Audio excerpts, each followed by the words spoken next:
Get ready, Padres fans. It's time for the EcoWater SoCal Padres Pregame Show on the Padres Radio Network. Tatis hit third, 2 outs. Fernando takes off. He's going to steal home without a play. Coming up, we'll have a recap of the previous Padres game, a preview of today's starting pitching matchup, and our keys to the game. Plus, we'll hear from manager Mike Schultz. From the Padres Radio Network, here's Sam Levitt. San Diego Padres baseball coming up on 97.3 The Fan and the Padres Radio Network. Today, the San Diego Padres take on the Minnesota Twins in the second game of a 3-game series. Our starting pitching matchup for today. For the Twins, right-hander Bailey Ober, and for the Padres, left-hander Martin Perez. Hi again, everyone. Matt Scraby with you here in the Odyssey Studios at 97.3 The Fan. Sam Levitt is going to be doing play-by-play with Mr. Bob Scanlon tonight, so I am going to be taking you through the pregame show. Coming up in the next 50 minutes, you're going to hear from Padres manager Mike Schultz. You're going to hear a little bit from Ha-Sung Kim about his injury, and we are going to check in, as I said, with Bob Scanlon from the booth here shortly. I am really looking forward to seeing or hearing what Bob has to say about some of the pitching matchups for today and Martin Perez and his use of pitches, so we'll ask him that shortly. Now, let's set the table. Brought to you by Fraser Farms Market. Set your table with the highest quality of natural and organic products from Fraser Farms Market, a San Diego original since 1971 with 3 locations, La Mesa, Vista, and Oceanside. The Padres entered today 71-55. They hold the top wildcard spot in the National League. And with the Dodgers win last night, they are 3 games behind the Dodgers for first place in the National League West. The Twins are 70-55, 2 games behind the Guardians for first place in the AL Central. The Twins have lost 2 in a row and have gone 5-5 in their last 10 games. They are currently 2.5 games behind the Guardians, who are leading the AL Central. The Twins are also tied with the Royals for the second wildcard spot, 2.5 games behind the wildcard leading Orioles. Padres, on the other hand, have won 21 of their last 26 games, and they are 7-3 in their last 10 games. Now, last night was a fun one. We got to see a lot of action from the bats early. We also got to see Michael King work through some stuff, so let's go back and hear what happened. How did the Padres fare in their last game? Let's take a look back with our Padres Rewind. Presented by Hamul Casino. With thrilling slots and tables and all the best rewards, Hamul Casino has all the fun you're looking for. Hamul Casino. Fun above all else. Well, Michael King will go to work for the Padres, striking out 2 of the Twins' first 3 hitters, but he did walk the middle hitter, and the Twins would make him pay. He runs, pitches, swung on, and line fair down the right field side and rolling into the corner. Larnach on his way to third. Digging it out of the corner is Peralta. Here comes Larnach. He'll score standing. It's an RBI double for Matt Wallner. And the Twins strike early here in the first inning. It's 1-0 Minnesota. But the Padres answered in the bottom of the first after Arise was hit by a pitch. Profar singled to left, and Jake Cronenworth grounded out to second. But Arise would score to tie up the game. Then, with 2 outs and Jerks and Profar on, Xander Bogaerts stepped in. 2-2. Swinging a ground ball, base hit into left. Profar scores standing, RBI single, Xander Bogaerts. And the Padres jump in front 2-1 here in the first inning. So they would leave that inning they would leave the first inning leading the game 2-1, and Michael King would go back out there, get into some trouble. After getting the first out, King gave up a single to Julien, and then Julien moved to third after a Vasquez single. King would walk the bases loaded with 1 out. Willie Castro grounded into a fielder's choice, and the Twins would score and tie up the game at 2. The score would stay tied at 2 until the bottom of the third, and Twins starter Zebby Matthews would get Arise to ground out. Profar would reach by air. Cronenworth walked. Bogaerts walked also, which walked the bases loaded, and Jackson Merrill would dig in with the possibility of another huge moment. 0-2 on the way. Swinging a high fly ball into left center. Martin going back on the warning track. It 1 hops the fence. 1 run is in. 2 runs are in. Here comes Bogaerts. He scores standing. It's a bases clearing double for Jackson Merrill. And the Padres jump in front. It's 5-2 in the third. Jackson Merrill just continually coming through in those huge moments for the Padres, and the Padres would lead 5-2 after that bases clearing double for Jackson Merrill in the third. His 67th, 68th, and 69th RBIs for Merrill this season. Pitching would take over for both teams, and after the Twins would get a run in the top of the ninth, Robert Suarez would look to secure his 28th save of the season. Pitch to Miranda. Swinging a ground ball to shortstop. Picked up by Wade. Throws to first in time, and the Padres win. Robert Suarez shuts the door. Padres take this series opener against Minnesota. The final score, Padres 5 and the Twins 3. And a little, more of a stressful top of the ninth than we are accustomed to, but Suarez did get the job done. Final score, Padres win 5.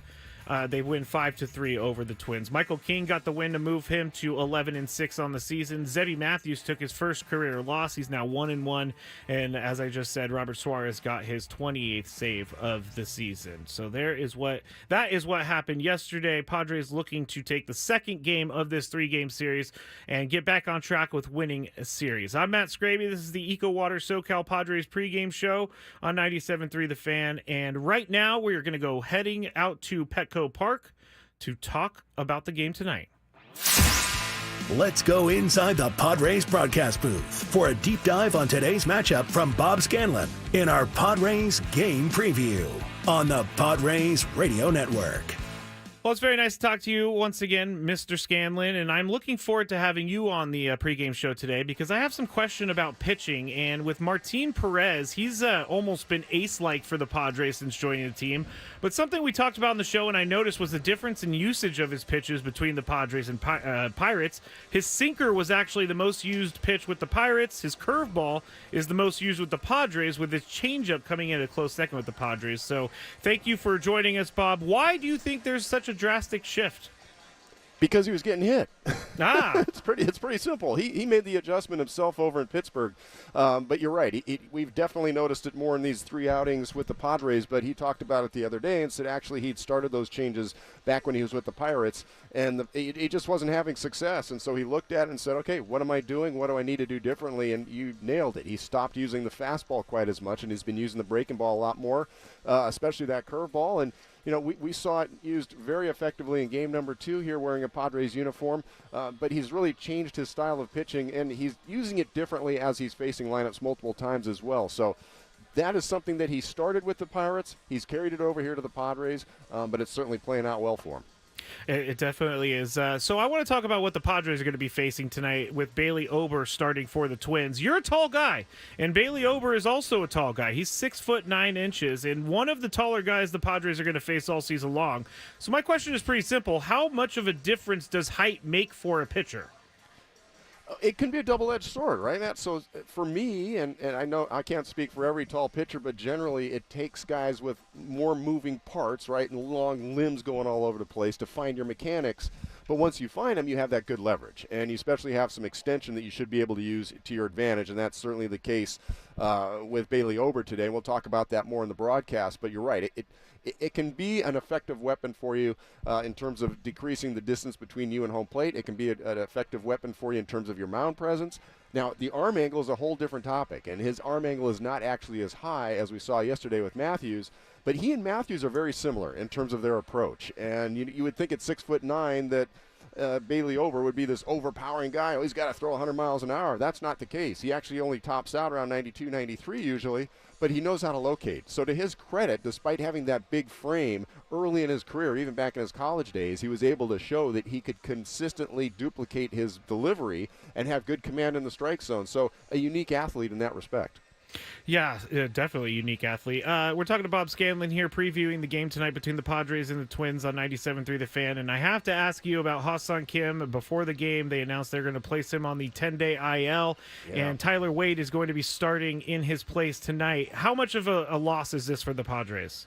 Well, look, anytime you lose your starting shortstop, it's going to be a loss, right? The good news for the Padres is they've got an incredible array of options to be able to fill in over there, including Tyler Wade. So it's a great opportunity for Tyler to get back into the starting lineup on a consistent basis, not dissimilar to what we saw him doing at the beginning of the year when Manny was in the DH spot. And so we got a chance to see a lot of Tyler Wade early on, and he handled himself fantastic over at third base. Look, Tyler Wade is one of those guys that you can put anywhere on the field, and he's going to do a great job. And the Padres are super lucky to have him, and he's been able to do that as a guy coming off the bench. Now he gets an opportunity to do it on a more consistent basis over at shortstop. But again, the Padres have other options over there, right? They could put Jake Cronenworth over there. They could put Xander Bogaerts over there. So Mike Schilt has plenty of options, and Matthew Batten getting called up can play over there. So it's not going to be all on the shoulders of Tyler Wade. It will be interesting to see what they do over the next 10 days, and hopefully Ha-Seong Kim is back in those 10 days. So I don't know that we're going to see a huge drop-off in terms of the defensive play at shortstop, but what we will obviously see is that's a little bit less depth on your bench, not having Tyler Wade to be able to call upon to do the pinch running when the game is on the line, to come up with, at the plate and be able to get the bunt down, to do all the things that he's been able to do off the bench. So I think you're going to miss that element of it. But on the other hand, he gets a chance to play on a daily basis, and thank goodness the Padres have the depth that they have that hopefully you're not going to miss Ha-Seong Kim, too dramatically much, but certainly excited to get him back, and hopefully it's in 10 days. Last one for me, Bob. I'm running out of ways to talk about the incredible season that Jackson Merrill is having, and once again, he provided a clutch hit in a clutch situation last night. And the best part is he just wants to do what's best for the team. So you played, I'm sure, with many, many rookies. You've covered many, many rookies. Why is Jackson Merrill different to you? Scrapes, you're not the only one that's running out of ways to describe this kid, right? But to your point, and I think you hit the nail on the head, it's not just his physical abilities, it's his makeup. It's who he is as a ball player and what's important to him. And what's been important to him ever since spring training is, what does this team need? What can I do to try to help this ball club win? You need me to go to left field? That's fine. Put me in left field. Let's figure out how to get it done. You need me in center field? Fine. Put me out there. We'll see what I've got to do and how much harder I've got to work to learn this position so that I can man it and keep the corner guys where they are and help this ball club out. When you talk to him about Rookie of the Year, going to the All-Star game, Rookie of the Month awards, National League Player of the Week awards, he doesn't really want to talk about any of that. He just says, I'm here to help the team win. That's the only thing that matters, bringing championship baseball to the San Diego Padres. And when you talk to him about it, it's not hollow. It's not as though, this is what my agent told me to say, or this is what the Padres want me to say, or this is what I got to say so that the veterans in the clubhouse don't get mad at me, right? Yeah. No, he sincerely believes this. And this has been I've been talking to him, when he was 18 years old in spring trainings, when he was, getting his first looks with the Padres, and just talking to this kid, it's like, wow, he's just wise beyond his age in terms of where his commitment is, where his focus is. And in talking to him about hitting as well, just look, he was committed to being a great hitter first, and the power would come. So you just look at the whole package. It's been consistent since day one, Matt, and it's carried over, and it's not been jaded at all by the success that he's had. If anything, it's made him more focused on, hey, what I'm doing is right. This is the correct process. This is the correct priorities in terms of team first, and that's the kind of thing that can affect an entire clubhouse. It's been really exciting to watch him play this year, and it will be exciting going forward. Thank you so much, Bob, for joining us here on the pregame show. I'll send it back out to you and Sammy for the call tonight. Sounds great. Thanks, Matt. Thank you so much to Bob Scanlon for joining us here on the show. Great answers. I really wanted to ask the tall pitcher question, because when is the next time I'm going to get to talk to a former major league pitcher who is very tall like Bob Scanlon? So I got that in. It's time to take a break. On the other side, we are going to hear from manager Mike Schiltz in his pregame press conference. Who's hot, who's not, and a lot more throughout the show. We're also going to hear from Ha-Seong Kim at one point about his injury. So thanks to everybody for listening. I'm Matt Scraby. You're listening to the EcoWater SoCal Padres pregame show on 97.3 The Fan.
Matt Scraby here with you from the Odyssey Studios on 97.3 The Fan. Taking you up to first pitch between the Twins and the Padres in Game 2 of this 3-game series.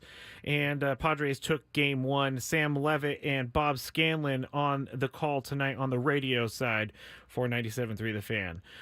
We still have a lot to go. You're about to hear from manager Mike Shildt. We have Who's Hot and Who's Not, which is going to feature some... relief pitchers. But first, let's stop down for some station identification. KWFN-FM and KWFN HD1 San Diego. This is Hughes Iris from the San Diego Padres. You're listening to Padres Baseball on the Padres Radio Network. An Odyssey sports station. All right, manager Mike Shildt was very busy today. He had a lot to update with the media, so we're going to talk about Wandy Peralta in this press conference, or this manager scrum. We're also going to hear about Ha-Sung Kim in this scrum. But first, Mike Shildt is going to start with an update on Wandy Peralta. Let's pull up a seat in the manager's office and hear from Padres manager Mike Shildt. Presented by Sinley Food. Spice up your culinary life. We just got through watching Wandy's batting practice, live batting practice, and it's encouraging and big step. It's been a journey, and he's hadn't had any setbacks, and today was a big step forward. Him being able to face live competition. He's going to do a little PFP here in a second. He threw the bases, but looked good. Ball was coming out clean, and he comes out and recovers well from it. He'll take the next step, which will probably be some kind of game action. You've got clearly a nice deep bullpen. Can never have the proverbial. Can never have too many good arms. You can never have enough pitching. You never have enough pitching. So we're going to be excited and welcome Wandy back whenever he's ready to come back for us. So Kimmy, he's going to go on the IL. That's not the good news, clearly, but the good news is it was a decision, whether he would be able to come back 3 to 6 days. If it wasn't his throwing shoulder, it'd probably be a little more patient with him being able to be able to come back, but we didn't want to get into this, let's try to, get him back and then not be able to let it heal. So we just made the decision with him that, the 10 days made sense. Who's to say it won't go past 10 days, but we're optimistic it won't or too much further than that. But anyway, he's going on the 10-day IL, and, we're going to bring up Matt Batten. What is the damage and what is the diagnosis? It's just shoulder inflammation, and, he jammed it, and just a matter of getting that inflammation out. Thank you. In that it could be, what is that? You don't have a day off, so it could be 7, 8, 9, 10, 12 games. What will you do at shortstop? Well, we got Wade playing tonight, and we got Matt Batten joining the club, and we've got other options, and you'll see the lineup every day.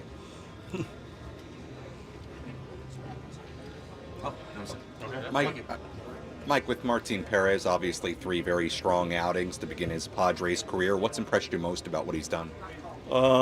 He's a veteran guy, knows how to pitch, puts it on display, multiple pitches, locates, controls counts, does a lot of things that requires you to be able to be successful at any level, but especially the big league level, is those multiple pitches where he wants to, works both sides of the plate, and controls counts, and he competes very well. And he's got a real clarity how he wants to get people out. So he's just he's a pro. How important is having somebody with experience for that back end of the rotation?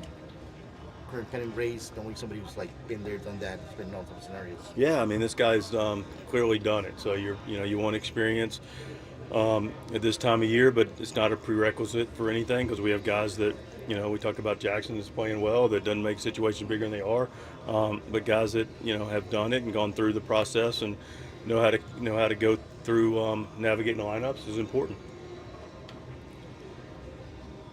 Will Musgrove and King, will they be on their normal turn, or is there a possibility of a slight? We'll announce it. Yeah, we'll get you the rotation here shortly. Yeah, I wouldn't expect any dramatic changes, but I want to make sure I'm all buttoned up. We got Waldron going tomorrow. Well, there you go. We got Waldron going tomorrow. Nothing about the rotation going forward, but that was Padres manager Mike Shildt with his pregame press scrum, and he did talk about a lot of things. Wandy Peralta working his way back, the decision to put Hassan Kim on the IL, and we'll see what happens with Hassan Kim, and we'll see how the Padres are going to handle it over the next 10 days because Hassan Kim, everyday shortstop, and it's a pretty no-brainer for Mike Schilt to pencil him in. So we'll see what they do as we go along here in the stretch run of the season. I'm Matt Scraby. You're listening to the EcoWater SoCal Padres pregame show on 97.3 The Fan. Right now, I think it's time to talk about some of the incredible relief pitching the Padres have had. And who's hot, who's not. Which player is locked in at the dish? Who needs to kick things up another notch? This is Who's Hot, Who's Not on the Padres Radio Network. I thank Jeff Hamby for not just hitting any button. I was thinking, he already knows that I'm going to go to Who's Hot, Who's Not, but no. All right. Let's start with Jason Adam in the hot category. In his last 7 games, he's 2-0. He has a 0 ERA, only 4 hits given up, 1 walk, 12 strikeouts in 7 innings pitched. Opponents hitting just 160 against him and has a whip of .71.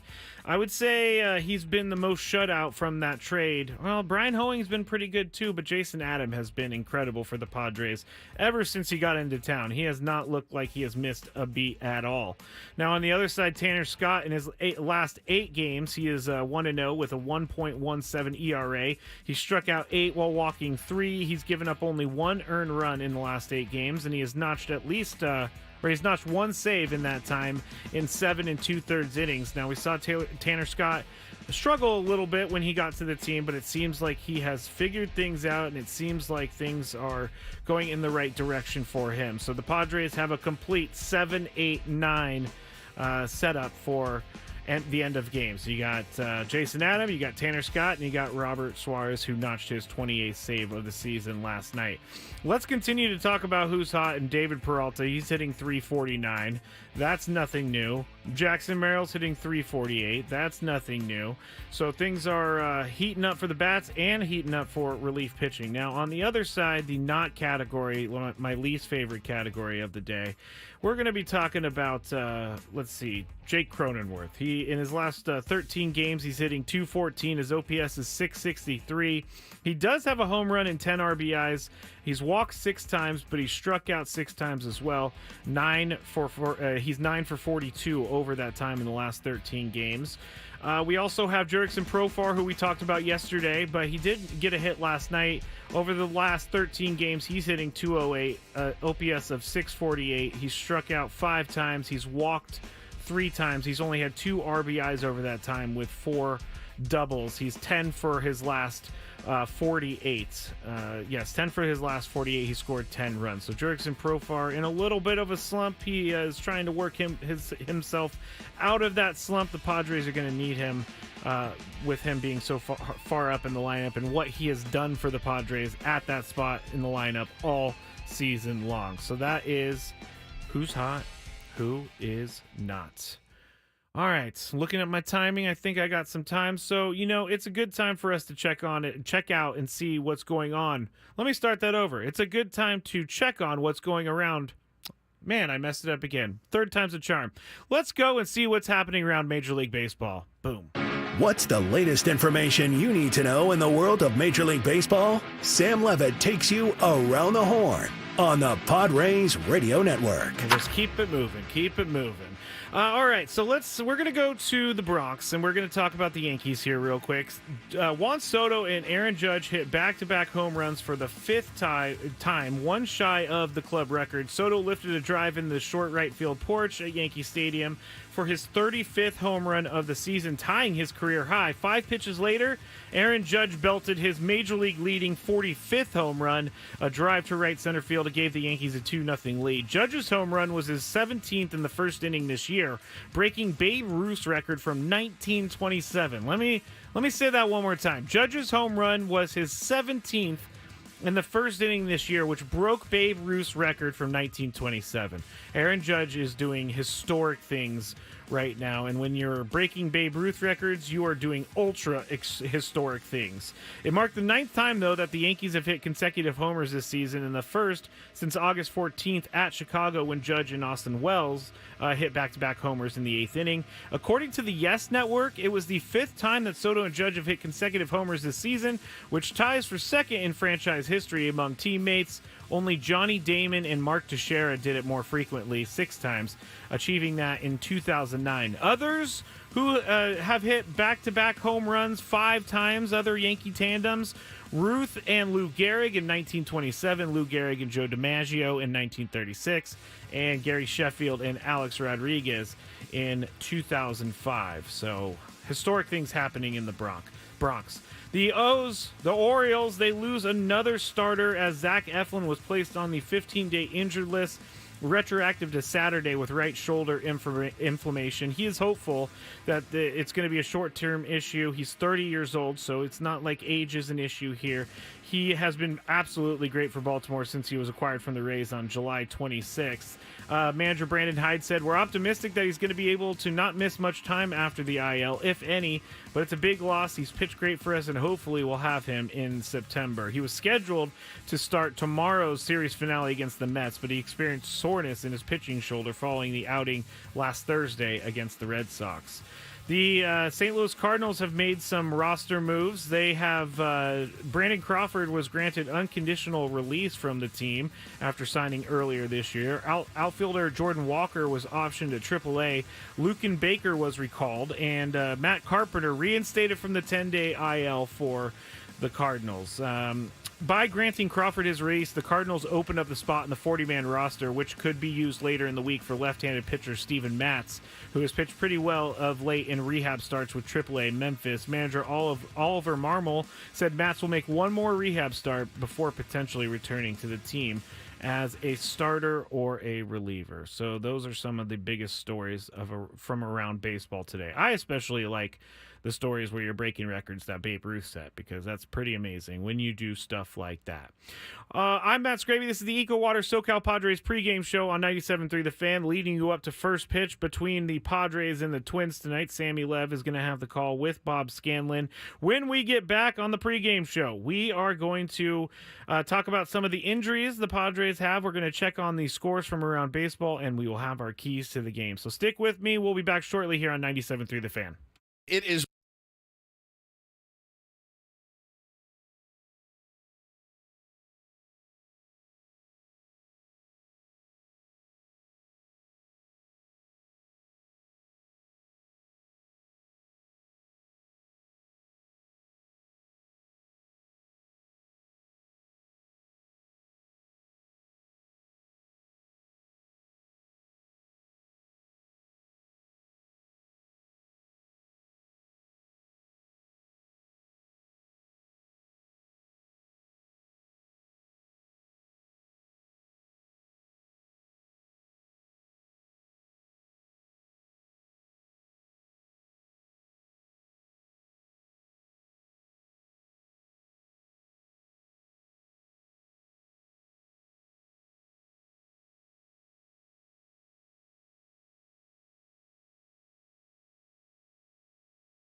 Starting for the Padres tonight, we have Martin Perez. Starting for the Twins tonight, we have Bailey Ober. That game is supposed to start at 6:40 p.m. I'm going to be sending you out to Petco Park around 6:30 to get Sammy Lev and Bob Scanlon to kick off the game for the Padres tonight. They are looking to win their second in a row against the Twins. They are also looking to win their first series after losing the series streak that they had going to the Rockies over the weekend. So there's a couple things on the line, maybe in my mind, probably not for the guys on the field, but still, those are some of the things that they are going to encounter. All right. We heard Mike Schilt talk about some injuries. We heard about Wandy Peralta. I'll get to him. I'll repeat that in just a second, but I think we actually have an open. So let's go and introduce the segment first before I get into it. Who's in, who's out? This is the Bada Fulkerson Injury Report, presented by San Diego's Bulldog Injury Attorneys, who hope you're never in an accident. But if you are, make Bada Fulkerson the first call you make. Hit them up 24/7 at badafulkerson.com.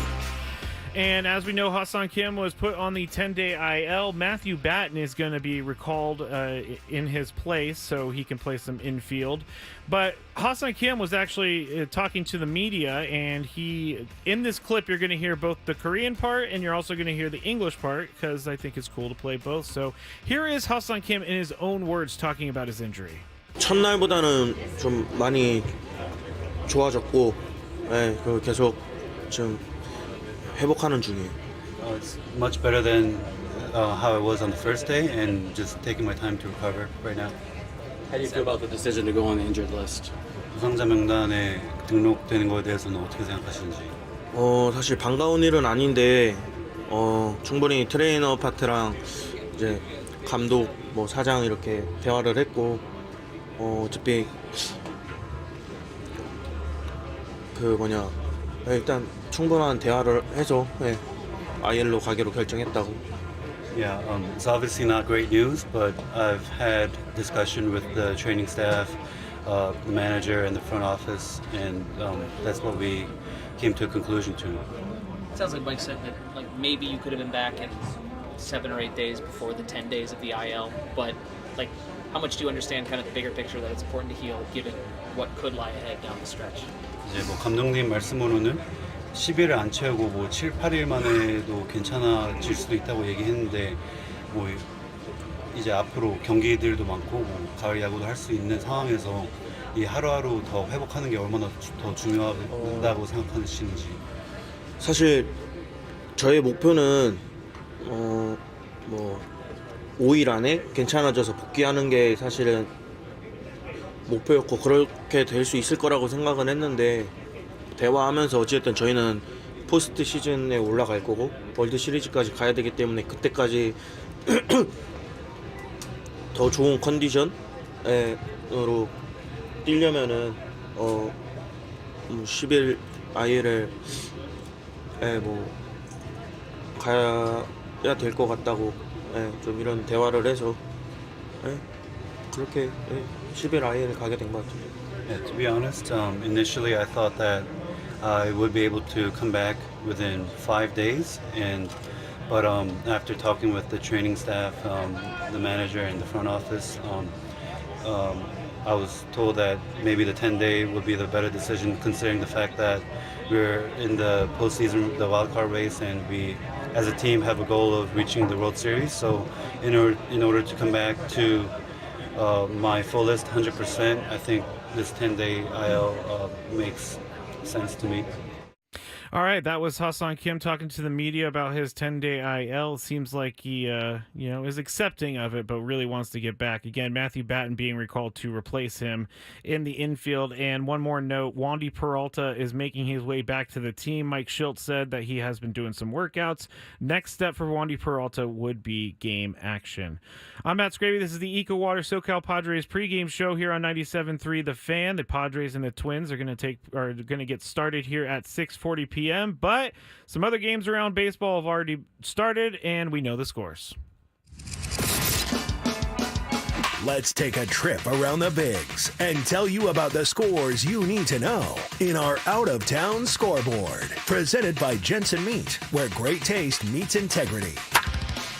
Let's start in Toronto with the Blue Jays and the Reds. It's going into the bottom of the 8th inning. The Blue Jays are leading the Reds 10-3 here, so not close there. Top of the 8th inning in New York, in Queens, the Orioles are beating the Mets 7-1. The Mets have only been 2 hit. Now the Mets are coming to town here in San Diego starting Thursday through Sunday, so this is good for the Padres that the Mets are losing right now. Hopefully the Padres can put them out when they come to town, have them lose a bunch more games. Bottom of the 7th, the Yankees and the Guardians are tied 3-3.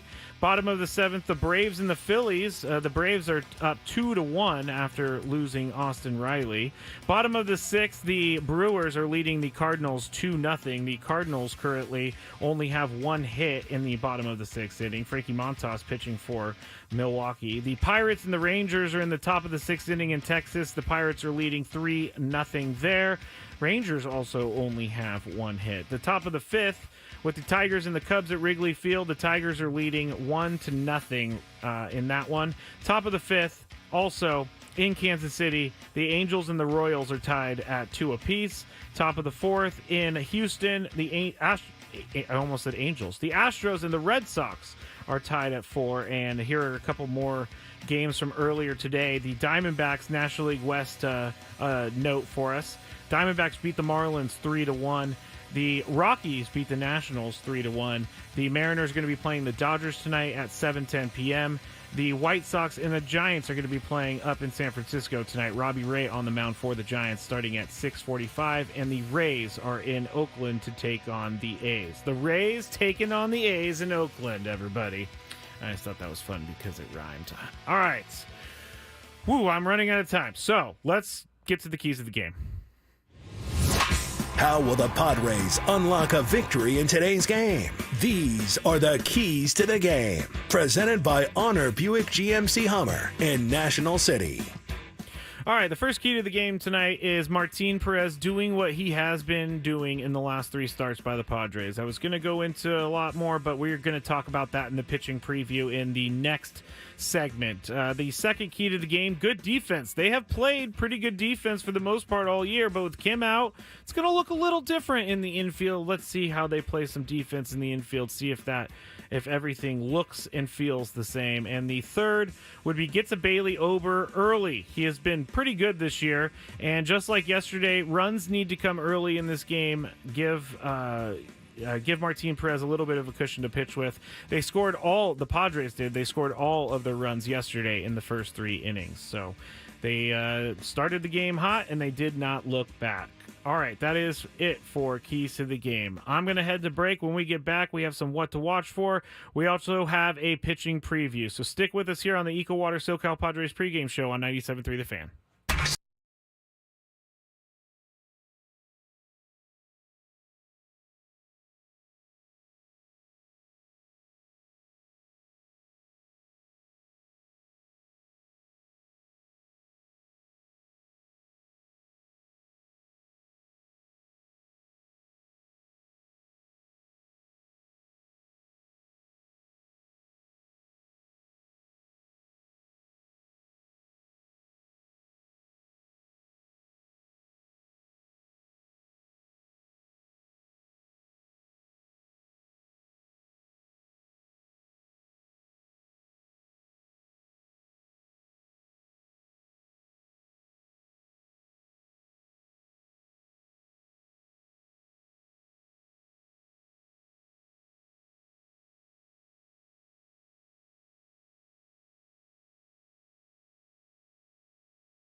Sam Levitt has stepped up his rejoin bed game. I'm Matt Scraby here for the EcoWater SoCal Padres pregame show on 97.3 The Fan. We are almost done, and we'll send you out to Bob Scanlon and Sam Levitt here shortly, but we have a couple more things to get through, so I've been watching for at least one thing tonight, and I'm about to tell you. What's the one thing Sam Levitt will be keeping his eye on in today's game? This is What to Watch For. Presented by Genesis Home Improvements, San Diego's trusted painting, roofing, and window company. Save 15% today on a new beginning for your home. Visit GenesisHomeImprovementsSD.com. The thing I'm watching for tonight is look how the Padres use the bullpen in this stretch of 18 games in 18 days. So far, they have been able to spread out use of guys like Jason Adam and Tanner Scott and Suarez as of late. They've also been able to use Matsui and Brian Hoeing. Also, Adrian Morejon has been used as well. There are Jeremiah Estrada.